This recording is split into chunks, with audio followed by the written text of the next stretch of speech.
Новогодишно се полни јавната администрација. Иако сегашната власт во миговите додека беше во опозиција, обвинуваше за пренатрупаност во државните органи. За сега во пресрет на претседателските избори да објави голем број огласи за вработување. Последниот е оној за во царинската управа, каде се бараат 78 нови лица за плата која се движи од 16 до 40.000 денари. Се бараат началници, инспектори, цариници, виши цариници, советници, наплатувачи.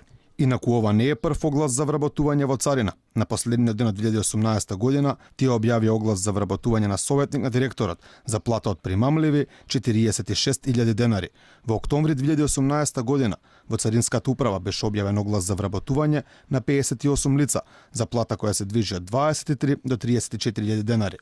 Премиерот Зоран Заев, кој во минатото најавуваше чистка во државната администрација, сега пак вели дека големиот број на нови вработувања се за пополнување на испразнетите работни места во администрацијата, за која претходно велеше дека е партиски преполнета. Се работи за крај на година и почеток на година за делот на пополнување на испразнети места. Нема нови зафаќања од буџетот е донесен. Знаете дека во рамките, освен зголемувањето од 5% и некаде 10% во сами институции каде што се работи за упразнети места, кои што се упразнети во второто полугодие на 2018 година, сега само се пополнуваат.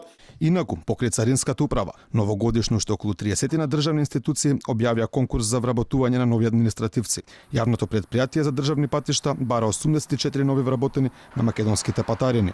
Токму овие вработувања во државните органи во Република Македонија се една од темите за кои меѓународните финансиски институции подолг период замеруваат на нашата држава околу транспарентноста и начинот на кој тече овој процес.